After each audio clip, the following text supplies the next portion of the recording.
Oh, Steve and Larson! Don't you dare be sour. Clap for yourselves and feel the power. Yes. And all you people out there, you're watching Going In Raw with Steve Larson. Hey, friendo, Steve here. And Larson. And welcome to Going In Raw, the only pro wrestling podcast you need to be listening to over at youtube.com/Steven Larson and tape live at the Twitch at twitch.tv/Steven Larson. Larson, I know this is not the Steve that you wanted, but I'm glad that I'm here to catch a hell of a Smackdown. What did you think of the Smackdown, Don't be man? so sure to think that you're not the Steve that I wanted. Don't be so sure.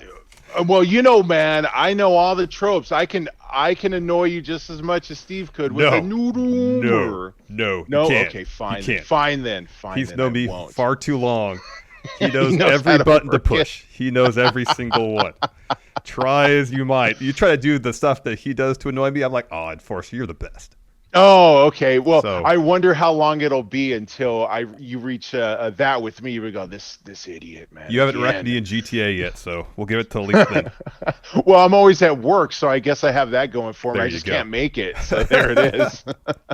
It'll never happen. Oh, man. I know it'll never happen, but man, SmackDown, enjoyable SmackDown, 2 championship matches here, a lengthy main event that I felt was booked well in terms of the pacing. The ending for me was a little weird where his offhand ended up getting him the win, but I felt satisfied at the end. And next, I want to see what SmackDown brings to us next week because of the strength of how this show ran through its paces. What did you think about it? Totally. And, you know, the huge story coming out is, for sure, Daniel Bryan, banished. Gone. Banished from SmackDown. Out of here. I thought the main event was really dang good. I guess I don't disagree with your point about the finish switching to the off arm. But I guess it's a way, to a degree, selling Daniel Bryan's offense on the right arm that he damaged to a degree. Yes. And also showing that, yet again, Roman is the head of the table. Even you think you got him. You tear up his right arm. You think, okay, he can't do the guillotine. He can't do the Superman punch. He still finds a way. Yeah, and then that's the one that he leads the shoulder with for the spear as well. So you're taking his 3 most powerful moves away, and yet he still does find a way to retain that Universal Championship. So, man. Yeah, really fun show. As you mentioned, 2 title matches. You kind of knew the Intercontinental title match was not going to have a clean finish. If that belt's changing hands, it's going to be on a pay-per-view or at Backlash.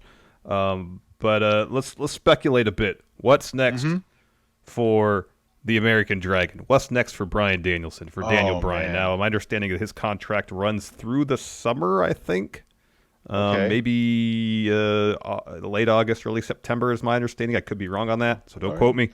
So he's got a couple of months to do something with, possibly end his WWE full-time time on a different note than other people normally do. And this is what I want to see, and most people I think want to see: dip down into NXT, fulfill some dream matches, not only for himself, but for the fans to really hone in and finish off that resume that Daniel Bryan has put together for all these years. I'm talking about, you know, I want to see him and Walter, and I want to see that chest, how that chest is going to look. Peter Dune, I want to see that one. I want to see him against Ciampa, Kushida, Swerve Scott. I want to see all of these great matches. Gargano, Ciampa. There's so many places you can go with him. That, I think, is the place that he would want to go to put over the young talent and have a ball doing it, man. Yeah, I think so. How about this? This is ridiculous, but it could be fun. So he's banished from SmackDown now. Banished. Right. He goes to NXT. He has a couple matches. He faces off against Pete Dunne. And Pete Dunne's like, I'm going to prove I'm the best technical wrestler in all the world. I do it by beating you. And once I beat you, guess what? You can't show your face around here anymore. He loses to Pete Dunne. Banished from NXT. So he goes to Raw. And he has a couple feuds. He has another match at SummerSlam right before his contract is up. Right. And guess what? Him against AJ Styles. AJ says, Daniel Bryan, if you lose this, guess what? Banished from Raw. Vanished from Raw, and then what is Bryan Danielson doing in the Impact Zone? I know. I mean, he still has 205 Live, I guess he could go to, but that's about it.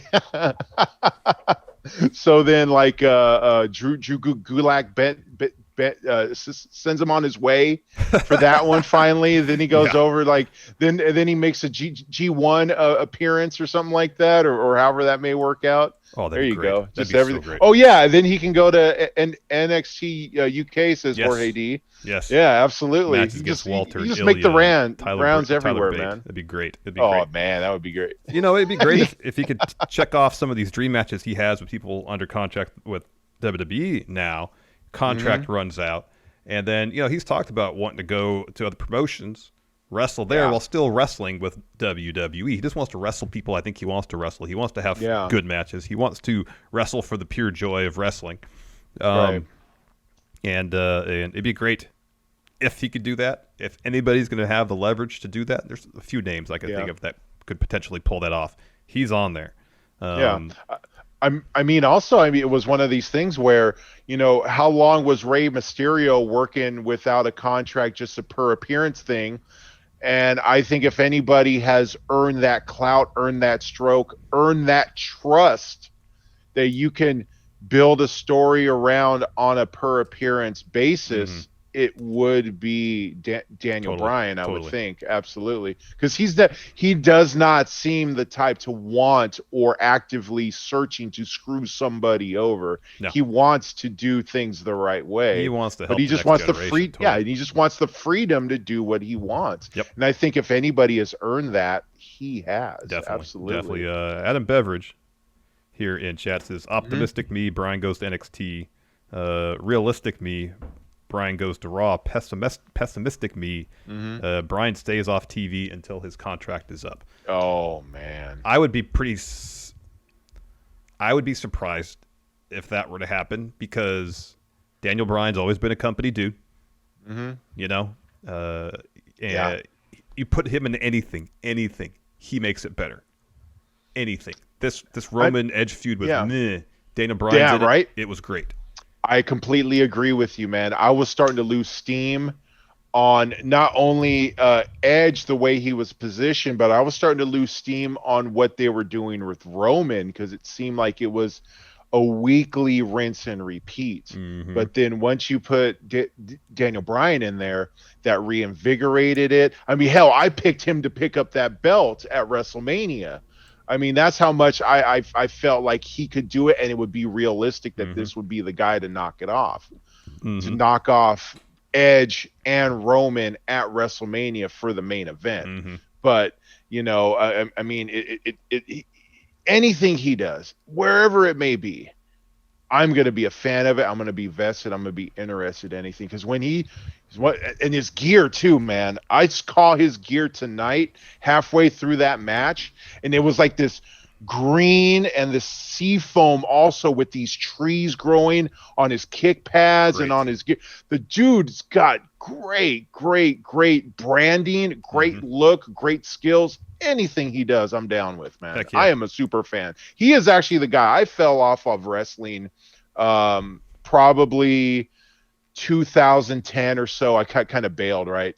With the network being brought back right before WrestleMania 30 and him winning WrestleMania 30. I didn't see any of that build before 30. I came in at 30. Oh, wow. And him winning that made me a fan of wrestling again. That gave me the fire. That gave me the urge to watch it week to week. So I have nothing but respect for him and what he does. Anything he does, I'm a fan, and I'm there. Definitely. Agreed 100%. Yeah, he's one of the best.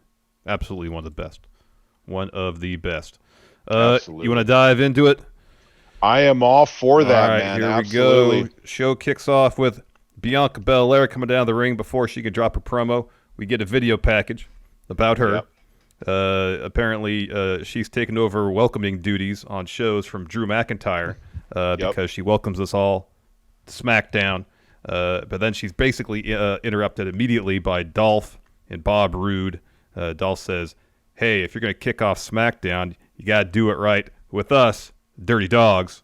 They're the best at what they do. Then they're up by the Street Profits.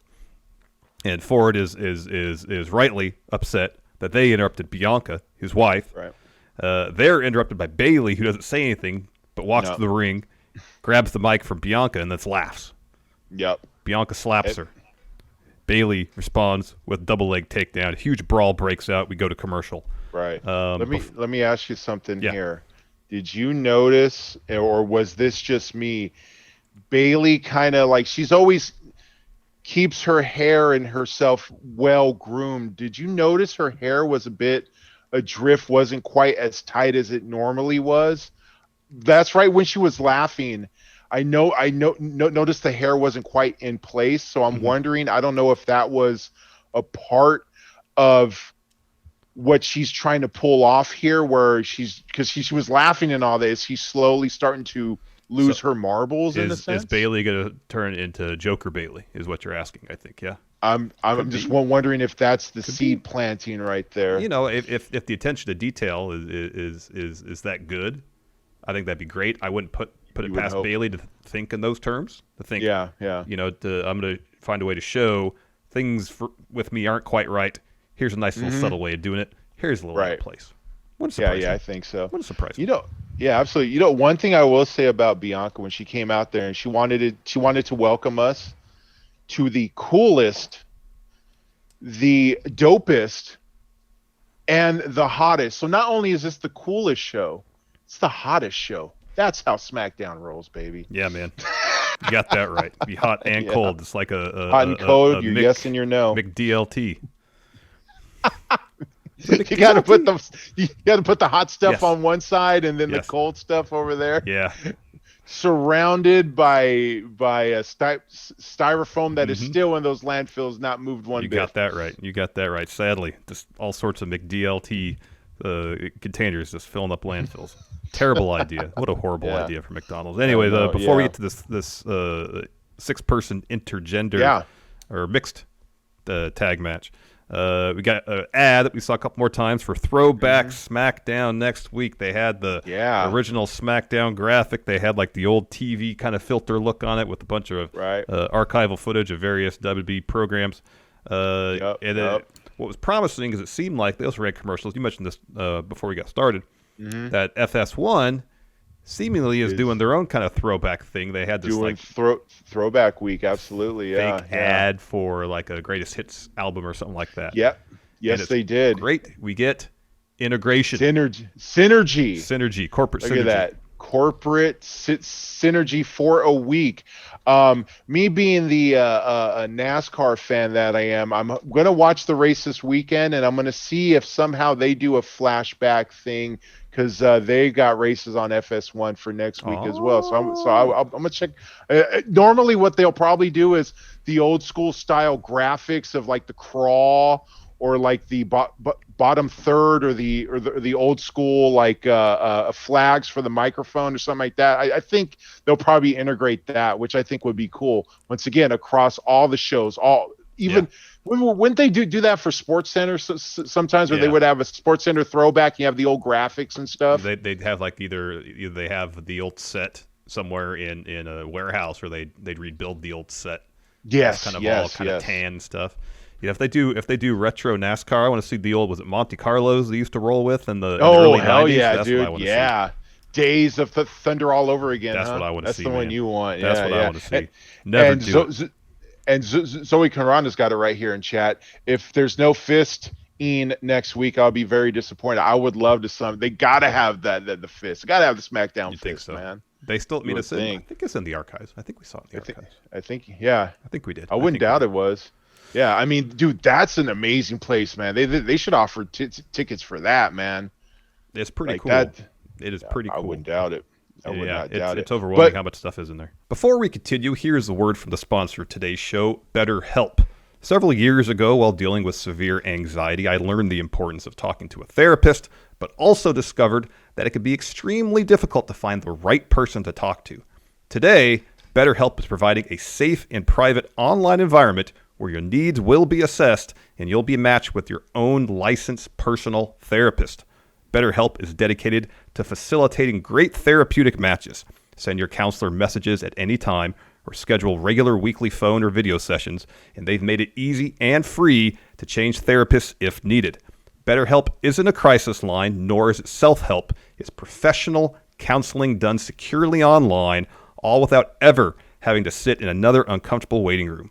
And you don't have to limit yourself to counselors in your area.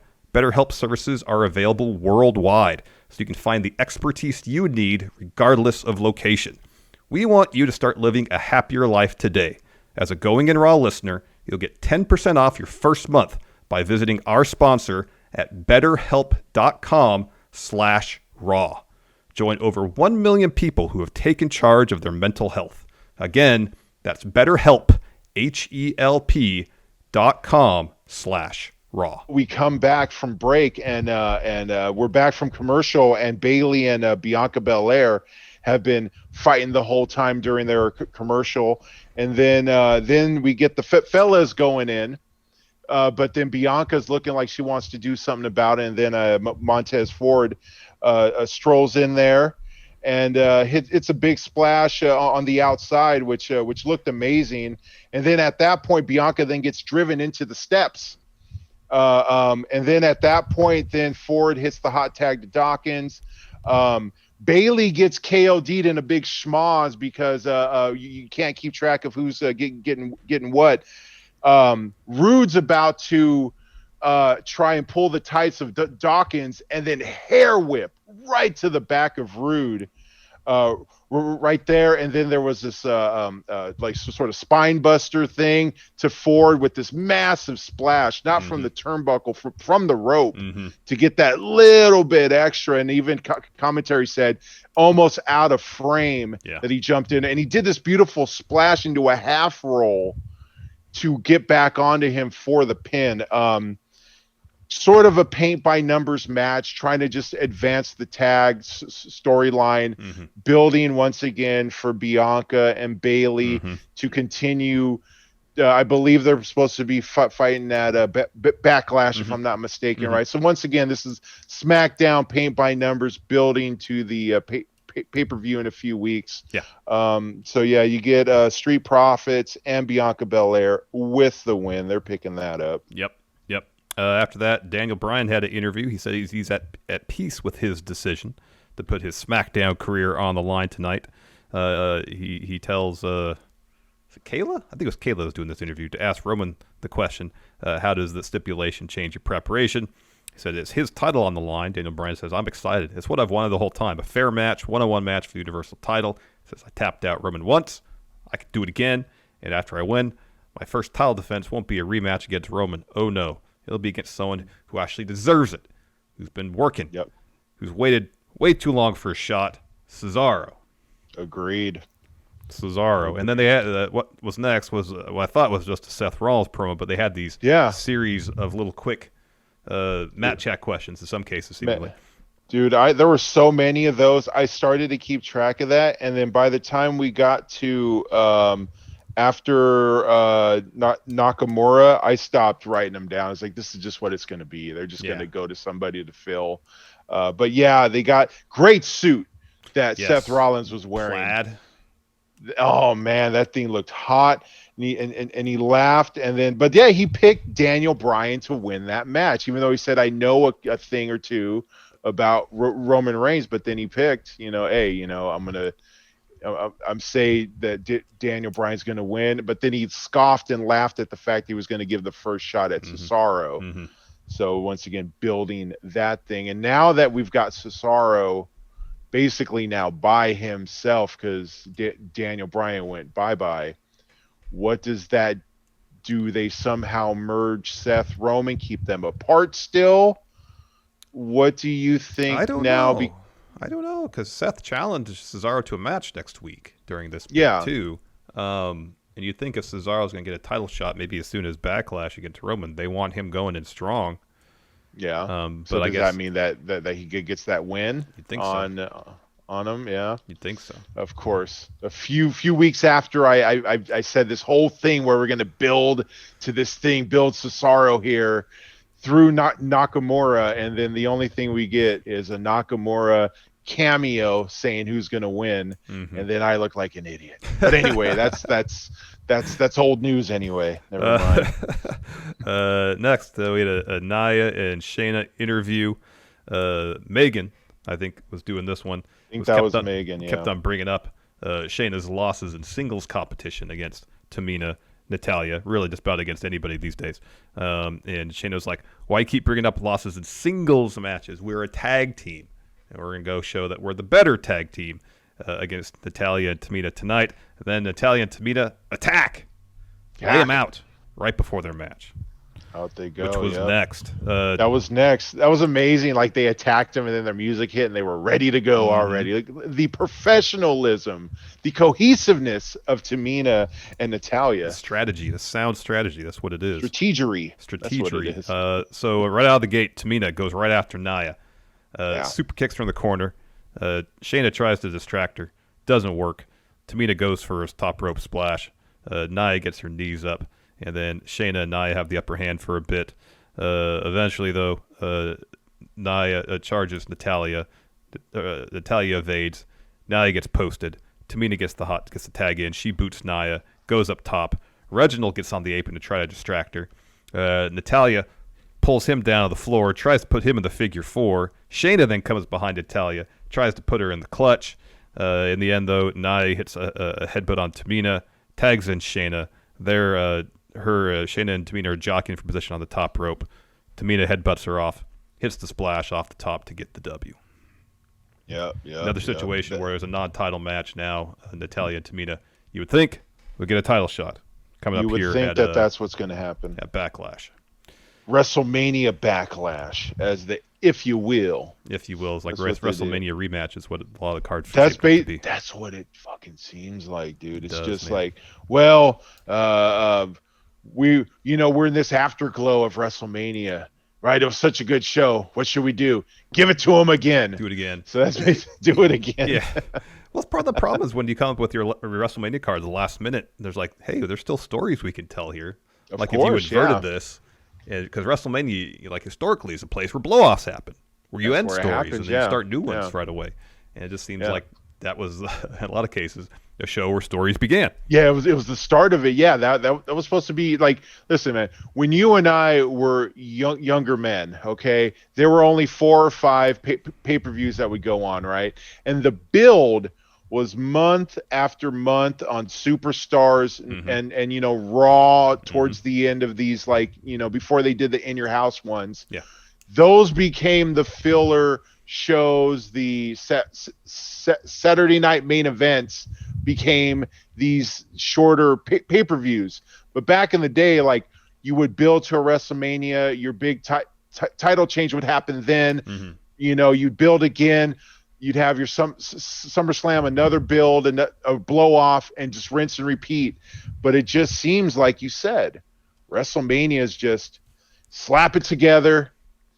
We don't know why they're fighting. We'll figure it out in a month or two. That's just really what it seems, and that's what WrestleMania Backlash is. Hopefully, it's not like that Backlash a few years ago where we were just where you guys were just clowning on everything, man. It was so bad. It was so bad.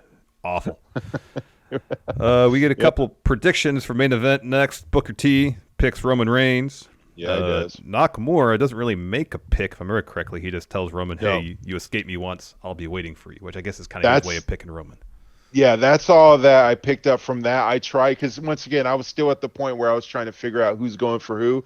And at that point, I was like, you just said that you're waiting for Roman. I'm assuming you're going to say that Roman's going to win. And then at that point, the thing that really took me out of like writing down the things, even though they didn't mention anything, was this next part where Ray and Dom come out there. All right. And then they're basically Dom is just reading off Ray's resume of all the stuff he's done. My father is a 2-time heavyweight champion, a 4-time tag team champion.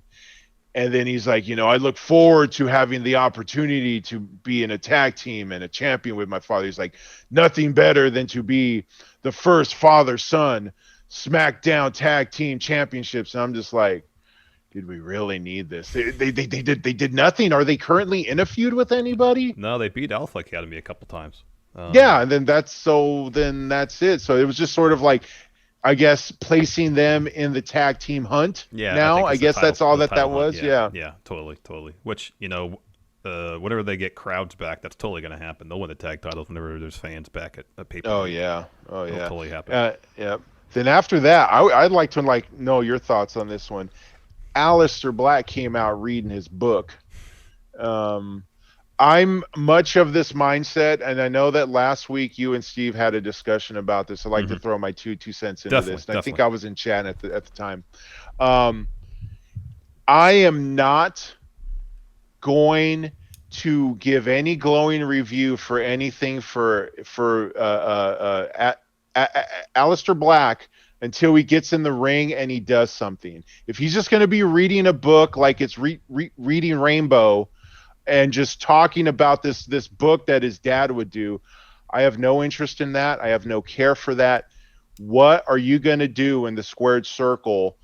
Go out there, kick somebody's head in, then I'll start paying attention. Until this whatever happens is over, I'm holding my opinion on him, man. Yeah. I mean, we've seen this too much already from him, where they have an idea for his character where he sits in a room and does something, but then nothing really springs forth from that. Between that and a lot of times WWE will come up with these high concept ideas for characters. Whether they have the presentation that they have for these Aleister bits. The presentation, you can't quibble great. with that. Oh, yeah, it looks great. Production value is great.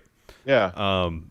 But the actual motivation of his character, but until I see that translate into what his character is in the ring and how that influences in-ring style, and if he's picking up wins and he's in interesting stories, then I can get behind it. But if it's just him in a room reading from book as opposed to waiting for someone to fight him, like, the dude's super talented. He's great. I want to see him succeed. Yeah. I would have loved it. So, sorry, Larson. I would have loved it if this would have led to something later on. It was so early in the show, and yeah, I know you had Apollo. I know you had the Heyman interview. You had all that. But if next week he's reading again and nothing comes for that, I'm just going to be like, dude, what the hell are they doing? And really, what does he have to do to actually be believable at this point, man? Because he's believable when he's in the ring. Put him in the ring, not back there just talking tales and doing all this and waiting for somebody to knock on a damn door. Yeah, I know. Do something with the man. And I understand they're using this book thing to fill out his new backstory. And while the incidences he's talking about are unique, the overall message he's saying is the exact same week to week. Yeah, that's it. And if next week is more of the same, then it's going to start getting stale immediately. Yeah. I mean, he's really honing in on this stuff that his father told him to not believe in the world that was around him or whatever, Okay. Hopefully next week, third time is a charm, we finally learn what he ultimately learned from his father and how does he implement it in SmackDown moving forward. And how that translates to what he does in the ring. Here, I'll run through what he said. I kind of wrote down. Okay, yeah. He says he says you, referring to us, viewers. We look at him, we judge him, we make assumptions because it's the true nature of man, and he always lived in this reality. And that's the name of the second chapter of this book he's reading from. He said in high school, people like us littered the halls, obsessed with going to prom, going to college, getting a home with a picket fence, a life based on lies. Imagine thinking that was real. But his father brought him up with the truth, and the truth that there is something wrong with all of that, and something wrong with all of us. He says, I could help you, could give you the keys to escape, but I won't. That's about it. Yeah. and yeah, he's just in the room there, man. Just. Okay. I mean, there's more going on in the room. There's candles. There's some smoke. He's got a huge book, a comfy chair. Yeah, he's got glasses on. Yeah, he's still in a room. Okay. Yeah, he's still in 4 walls. Is he just inside of his brain? Is this room just in his brain? See, that'd be fascinating. He's trapped in his own thoughts. He's inside his own brain, inside the room, waiting for someone to knock on his door. Exactly, and then finally someone knocks, and then everything turns into like, instead of black and white, it's all like, you got color, and now you have an ambition. Yeah, I hope it's something, man. Because if it's just, hey, somebody knocked on my door, and now I'm gonna go beat them up. The fuck were you sitting there for? Yeah, it'd be cool if somehow into the next chapter, the chapter after that, they bring up being stuck in a room. Yeah. I kind of really thought when I saw him last week, we're going to get a reference, a breadcrumb of something of where he's been. Mm-hmm. Instead, it was just he threw out a book and like, hey, this is what my dad used to tell me. It just seems like a reset button they pressed on him. Yeah. And you probably won't reference anything he's done previously. No. After that bit, we had an interview with Big E. He tells Megan he's been all around the world and it's always the same song. He's always asked, how will you approach your match with Cruz? How will you overcome Commander Aziz? Says he and Cruz have been around and around, but that comes to an end tonight because he's going to get his baby back. He's going to put that belt in the front seat. Put the seat belt on. And he assures us tonight that he'll become a 3-time Intercontinental Champion. Knew right then it wasn't going to happen. It was going to be a wonk ending. We get Xavier Woods and Kofi Kingston making their picks. Woods goes with Daniel Bryan. Kofi picks Roman. Yeah, at that point, I stopped with that one. I appreciate you picking that up. And then towards the end of the first hour, into the lead to the second hour, we had our Intercontinental Championship match with Big E and Apollo. The beginning started with a bit of a back and forth. There was some jockeying for position here and there.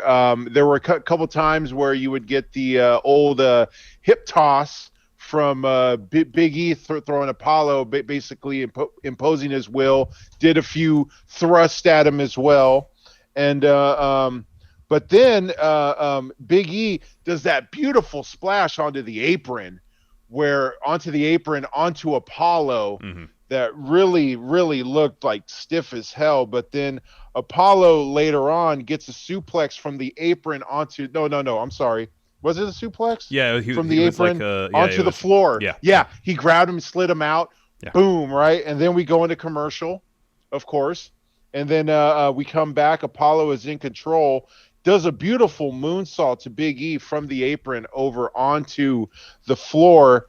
You get a belly-to-belly splash here for a 2 count onto E. Uranagi gets a 2 count. Then you get another stiff spot on the apron. That thing looked bad as hell. And then another splash Apollo with a 2 count. You get a big ending, but then Aziz yanks him out for the DQ. And then KO rolls his ass in there trying to get himself a pound of flesh. I love that the camera work there because it's just the shot with the ramp in the background. You see Kevin Owens sprinting down to the ring. That was sprinting down there, right, making a beeline to Aziz. Great. But then the numbers game gets going because Big E has been laid out by Aziz. Then both of them are working over on KO. And then Big E gets back in there. Aziz fights him off. Then out of nowhere, Sami Zayn, hula kick right to KO. Bam, caught him. Beautiful framing of that going on. And then here comes Sami, just bam, barreled right into him. And then when that's going on, Sami grabs that IC belt, looks at it lovingly, looks at it. Apollo and Aziz gather their thoughts, wondering what's going. Then they, hey, what's this guy doing? Sami's there holding the belt. They're like, no, everything's cool. Everything's cool. Here you go. Here's your belt, man. See, no worries. Even grabs the wrist. Apollo grabs it, does it to Aziz, and then nail right to his throat. Out he goes, and tells them to throw everybody out of the ring. look strong, look victorious, and then there's Sammy just grabbing at his throat like, oh, he was screaming. Yeah, it was great. Hard hitting bits and pieces there that seemed great. I love this match. I look forward to probably another match at WrestleMania Backlash between these two competitors. I mean, they have good chemistry together. Like the three matches, they do. The matches, well, I think they have more than three now. I think the most they've had recent a lot series, more, they've all been really good. Yeah. You know, so I'm sure especially if it's their blow off, they'll bring it. It'll be awesome. We got a couple more. We got another Matt Chat question. This one from The Miz. He picks Roman to win the main event. Next, we get Cesaro. He picks Bryan to win. Says he accepts Seth's challenge. And says after Daniel Bryan wins the Universal title, he's going to beat Daniel Bryan for it at Backlash. They had this really good Roman Daniel Bryan video package. It was really good. It was long. It was well put together, edited well, good use of music. It was really good. That was great. And then we get a Paul Heyman interview. He says, I'm sick of hearing of Daniel Bryan's name. And he goes through all these scenarios. Should he have ever broken the industry? Yes. Is he a Hall of Famer? Yes. Has he always defied the odds? Yes. Always the ultimate underdog? Yes. Has he achieved the ultimate, becoming champ at Mania in the main event? Yes. And he says, well, WWE Universe, they're thinking, will Daniel Bryan once again be the miracle kid and defy the odds to make the ultimate comeback? Yes. Will everyone believe he wins tonight? Yes. But will he do it? No. No. I love that. No. He threw cold water on everybody's enjoyment there. Will he survive the onslaught of the tribal chief? No. Will he be on SmackDown again? No. No. Will not. No. He will not. And then at that point now, for me, I even wrote this down. 6:20. Yeah. Daniel Bryan's music hits, and I'm thinking we're about to get a 40-minute banger here with Daniel Bryan and Roman Reigns for the Universal title. That's what we got for the main event of a SmackDown. Yeah. And then Roman debuted his new music. Gravitas. Yeah. It's got some sort of choir singing. Yeah. I wrote down here that it sounds like a final boss fight. Like you get to the end, and that's what it seemed like. Daniel Bryan fighting for his SmackDown life. Yep. Cue the music, cue the dramatic music, cue the 8K camera, cue the pyro. This is your main event. This is your big fight feel, and I was in for it, man. Yeah, it was a stellar match. I mean, I think we both have about a page of notes. You know, we don't have to go through every little beat, but you know, like Daniel Bryan, as is his strategy typically, going after Roman's arm. He went after both arms. He started on the left. I think went even further going after the right. Daniel Bryan started hot, drop kick at the bell. But this match was just all about the back and forth. Every time Daniel Bryan would throw whatever he had at Roman would find a way to regain the upper hand. Hits a D+, Roman kicks out. Roman hits a spear, Bryan kicks out. Down the stretch, Roman is looking for a guillotine. Daniel Bryan escapes that right into a yes lock. Roman reaches for the ropes. I love this with Daniel Bryan or anybody really. Yeah. So fluidly. Just rotates their opponent. Easily. Just simply. Middle of the ring. Yeah, absolutely. I love when Sasha Banks would do that, where she would use the leverage of the bottom rope to kick it to roll back over. It just looks so good. It does. When you can do that. And you can see, you know, there's a lot of people over the years that would say Roman, especially when he was a face who was being crammed down our throat, that Roman only had 5, 6, 7 moves. But when you put him with someone like Daniel Bryan that can play from the underdog role, but yet is believable when he's getting in this offense. It's believable that when he's got a yes lock on him, that he can make the man tap. His kicks look crisp. He looks like he knows what he's doing. And that's why I say, man, this is one of the best wrestlers of this generation because so believable. Him, much like an AJ Styles, cannot have a bad match with people. Yeah. All right, he is amazing, and you can see right here, man, that this was one of those matches that the pacing of it, like I said before, when you would go to commercials it would sort of let that match breathe. There would be a big spot. Boom. You're like, okay, now, a reset here. Where does the match lie from here? Then they were like, there was one where Roman was out on the outside, tried to spear Daniel Bryan, busted through the barricade. Boom. Okay, how is he going to get through this action here? It was just a great paced match. Yeah. So happy to have watched this one, to write notes for it, because I'll tell you, when you write notes for stuff like this is when you're actually looking for those little beats, those little pieces, those little nuggets that when you're normally just watching just may actually just sort of slide away in the course of the action. But when you're looking for beats, this match had nothing but beats. You got that man. Right. You got that right. Absolutely, man. You got that right. So Daniel Bryan, he rotates Roman back in the middle of the ring. Roman powers out, hits a bunch of ground and pound. This sequence was great. So he hits some ground and pound. He's on top of Daniel Bryan, hits some forearms, deadlift powerbomb, bang. Daniel Bryan rolls over on his stomach. More ground and pound. Yep. Another deadlift powerbomb, bang. Then Roman goes for a guillotine using his right arm. Daniel Bryan's able to block that. And so real quick, Roman switches arms to the left, sinks it in, and Daniel Bryan fades. He passes out. Yep. Ref calls for the bell. Yep. So we have some go ahead, Enforcer. Sorry.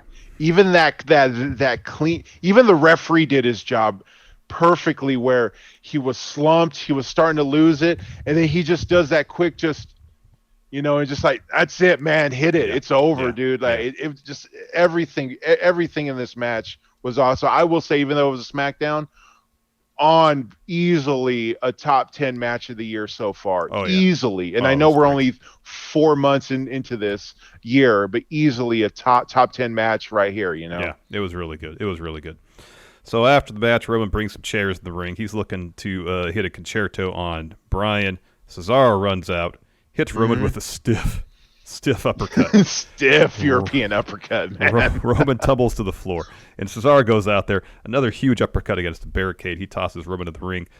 Jay Uso comes out, lays into Cesaro, hits him with a super kick. And then he ties up Cesaro in the ropes and makes him watch as Roman gives Daniel Bryan a concerto. A little bit of a stare down between Cesaro and Roman to close the show. All in all, a fun episode of SmackDown. We mentioned this earlier today, I think. It seems like post-Mania, SmackDown's found their groove again. Yeah. Week in and week out. Just putting on interesting stories with interesting characters and putting on good wrestling matches. Absolutely. It's formula doesn't seem that difficult to grasp, but yet Raw struggles with it on a weekly basis. You would think, man. I mean, this one was a one match, had 4 matches in it, okay? Just had 4 matches.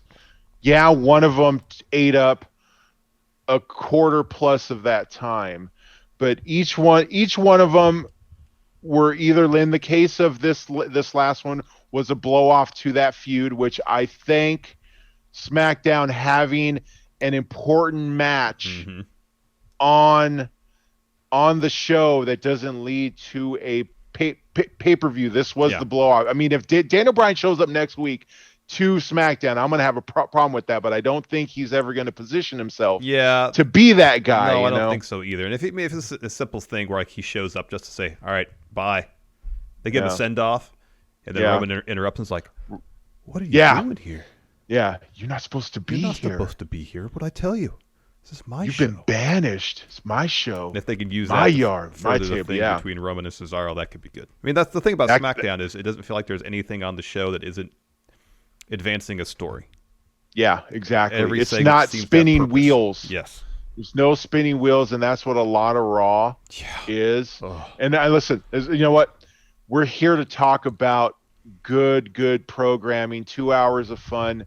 Raw is Steve and Larson on a Monday problem. This is Enforcer and Larson enjoying a Friday night here. All right, okay? I won't bring up Raw again. I'm sorry. Sorry, Enforcer. Sorry, my bad. I agree. No, it's all good. You know what's going to happen is Steve's going to hit me up at about noon on a Monday. Hey, man, I got to do this one thing here. You think you can fill in for me? You know what, man? If he does, I'm going to leave that fool on read. Forget it. Oh man!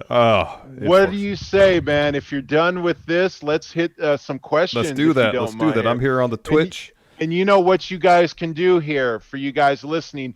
$1 a month allows you to get to the Patreon. Leave your questions for any of the shows. I know I didn't say I was going to bring up Raw, but if you want to drop something for Raw, there's a Q&A, there's AEW, there's NXT.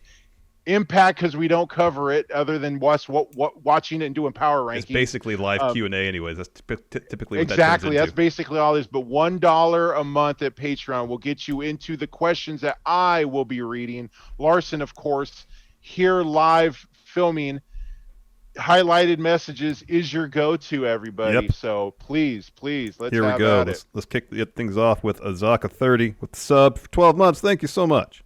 Thank you so much. Appreciate it. Much obliged. Ooh, dang MQ. This is a good point here. Daniel Bryan wanting to wrestle elsewhere, but also for WWE from time to time would prevent him from being erased from Total Bellas. True. Yeah. I'm sure he's really invested in Total Bellas. Like his I'm sure like that's what he was living for. He's like, I'm going to retire. It was of my own free will and abilities will be put off to the side. I want to be a reality TV show husband. That's what I want to do. Right.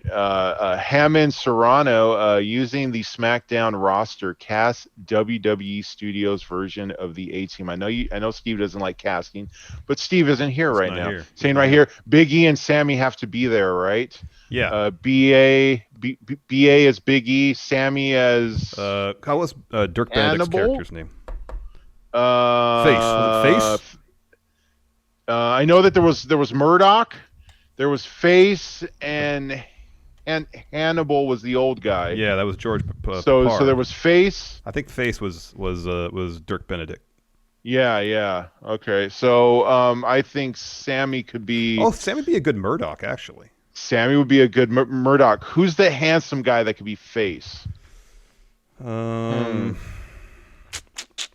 Roman, Cesaro, Adam Cole. Adam Cole, baby. There you go. Even though it said SmackDown roster, one day he'll end up at SmackDown. Yeah, he's wrestled on SmackDown before. And yeah, he has. Yeah, he's defended the NXT Championship on SmackDown, of course. Yeah, against Daniel Bryan, of course. Yeah. Murdoch, the old timer guy. Rey Mysterio, why not? Dr. Lipkin here says they used the fist in the Firefly Funhouse match a couple years ago. That's right. So they do have. Yeah, the fist they did. They do have a fist. It's there. It's cleaned off. It's been dusted off. Yeah, you can bring that out. Fat bastard champ Alex Foster. Fat bastard. How should WWE book Roman versus Rock? It can't just be Rock ripping on Roman like everyone else, right? The Rock should try that. Roman just walks away. Just give him that look. That look, like my dad would give me when I did something wrong. He wouldn't yell. He would just give me that look, and you knew you were in trouble. That's how it always was for me. Hey, there you go. Yeah, and then he could. Okay, look, he's gonna have to at some point, because we're gonna want to hear The Rock rip into to Roman. Okay, so he's gonna do that for us. But obviously, you can do the thing you can't be the head of the table. You may be the head of the table here, but in the world, I'm the head of the table. Yep. All right. You do something like that. And you just run to the races with it. Yep. Exactly. Mr. Dope says just stopped by to say go Enforcer. Thank you, Mr. Dope. I appreciate it. I saw you in chat. I appreciate it. Hope all is well with you, Mr. Dope. Yeah. Duckman here says it just thought of something. What if Daniel Bryan is reinstated by Adam Pearce before Backlash? Oh, man. Nah. You know what? I could totally see them doing that. I don't want to see them. No, I don't want to see them. No. That's one of those things I feel like Daniel Bryan is like, no. If I'm getting written off SmackDown, write me off SmackDown, you know? Rob Conway guy. I love Rob. What up, friendos? In honor of Apollo Crews, power rank your top 5 foreign heel acts in WWE/F history. And please explain why 3-time World Tag Team Champs La Resistance, Robert Conway, and Sylvain Grenier are the top of your list. Thanks again, friendos. All right, top 5 foreign heel acts. Oh boy. Oh, Rusev, man, he rolled out in the tank at WrestleMania. Rolled out in the tank, yeah. Rusev. I'm gonna think of joke ones. The Bolsheviks. They were the Russian dudes in NWA, wasn't it? WA, yeah. Yeah. I was on a kick watching before the network went away and got rolled into Peacock. I was listening to What Happened When, and they were doing Jim Crockett 1986 week to week. Wow. They were doing live views of that, and man, I tell you, if there was anything that you wanted to get the nostalgia flowing for promos, there was no wrestling. There was all talk. Great shows, man. Wow, Great that's shows. That's pretty cool. Jonathan also has it right. Sheiky baby, absolutely. And Bret Hart, yeah, he's a big. Yeah, no, when he was. What was that one? In '97. It was that one that he said. It's like, this country needs an enema, and I'd stick the plug right here in Pittsburgh. Yeah. Shout out to the Penguins. There you go. Yeah, he'll run '97 when he was a huge hero in Canada, man, and was was top great. heel arguably in all of WWE. Maz57 with sub. Thank you so much. Thank you. Green Lantern. Oh wow, Aleister Black's entrance theme should be the Three's Company theme. Oh man, come on, knock on our door. We've been waiting for you. Do his and hers and his Three's Company too. Why they do ba-do. JTV. Do you think that it kills kayfabe that they set up for a 6-man tag and then Michael Cole announces that they were supposed to have a 6-man tag?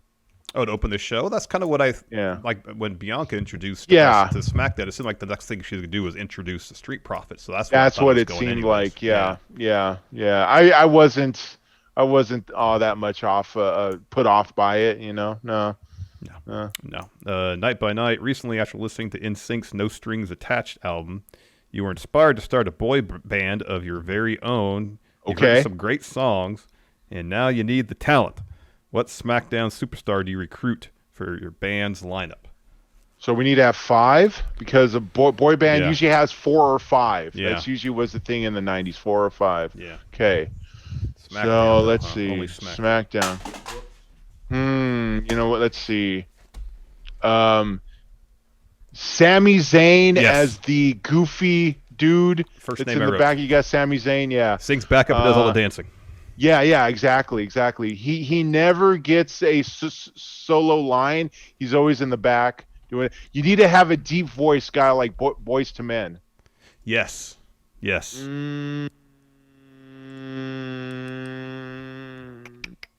Oh, Montez Ford. Montez. Hey, there you go. Okay, Montez. Big E, just because of the dance moves, man. Just get you down. Be like, girl. Have Baron Corbin provide the bass. There you go.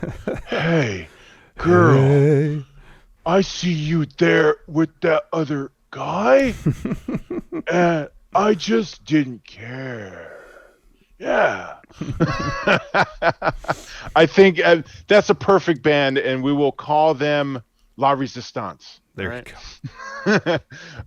Sorry I'm baked. Don't be sorry that you're baked, first of all. What are the chances that any of the things on the preview for Raw actually make the show? Oh, 50-50 at best. 50-50 at best.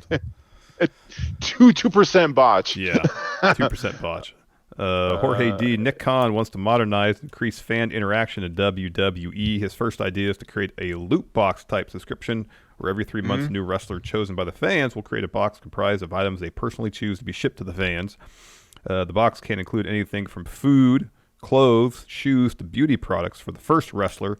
Khan decides to go with the only pro wrestling podcast need be listening. Going in Raw, each pitch a wrestler and what will be in the box.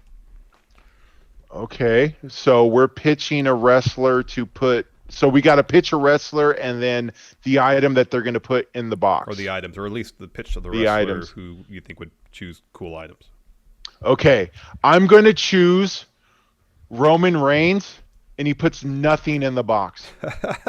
but yet you still have to pay. So you get this elaborate box. It's great. Beautiful box. You even get the big gold wrist, big gauntlet that he has on the outside. Beautiful box. You open it up, not a damn thing's in it. Nothing. The honor is getting the box from Roman. Yes, exactly. That's it. You know, he did his contractual obligation, signed the check, hit the jet, let's go. Yeah, you got that right. He put his name in the box. That's all he had to do.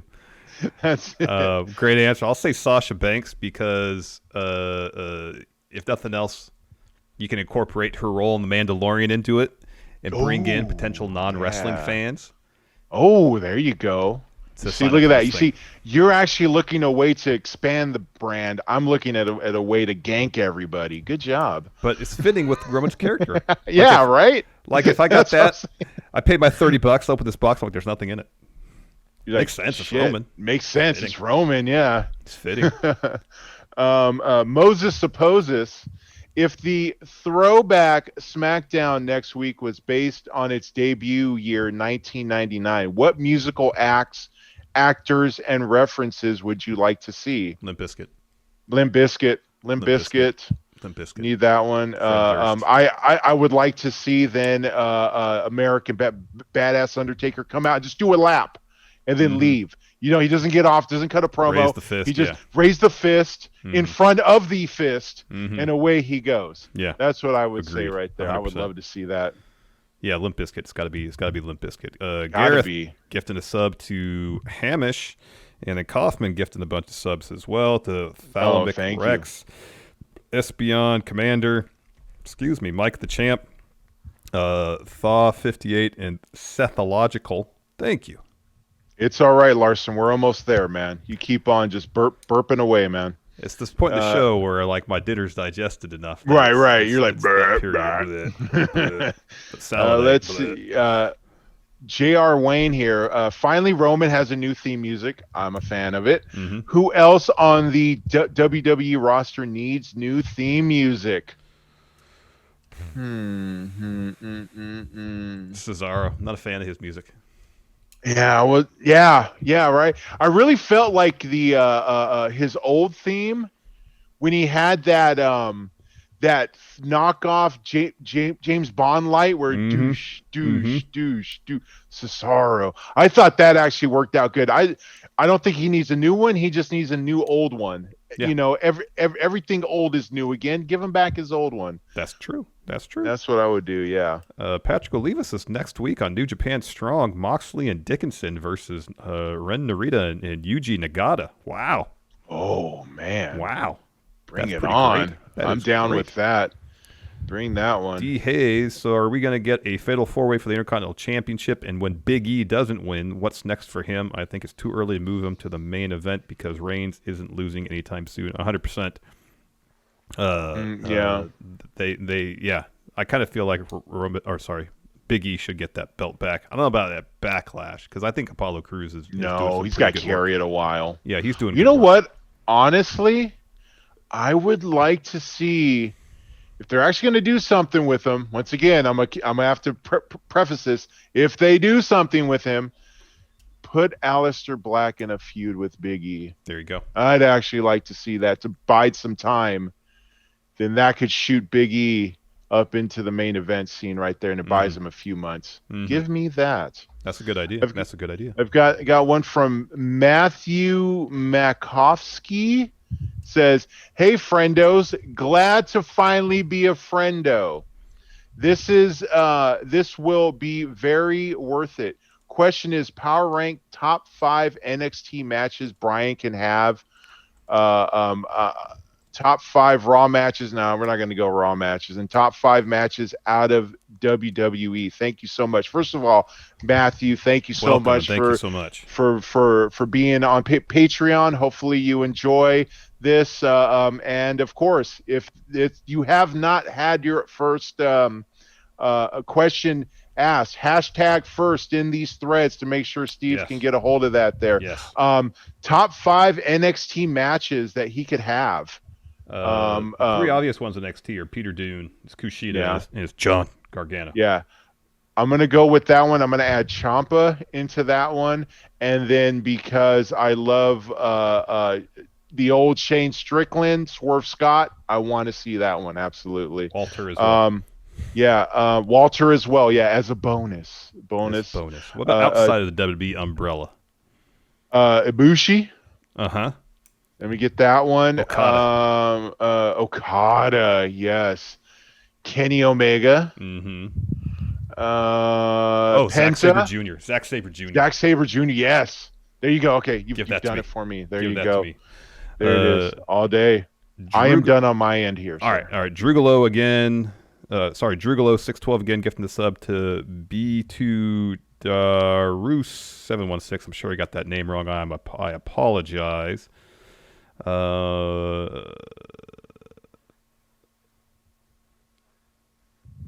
Okay, I'm just trying to do something. The Roman Rock match should be a 101, but who should Roman stack on the Rock for the win?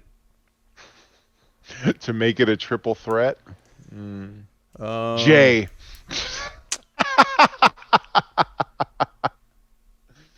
Okay, well, that's good. Yeah, that one. He honestly, beats the whole family again. Well, he beats The Rock and is like, Jay, come here. What?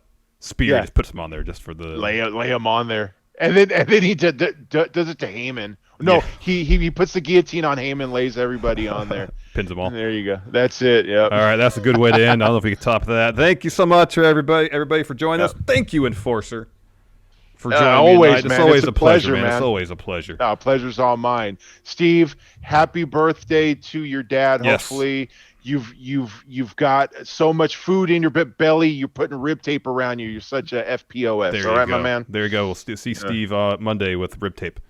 Hopefully. Right. One could hope. Thank you again, everybody, and we'll see you later. Bye.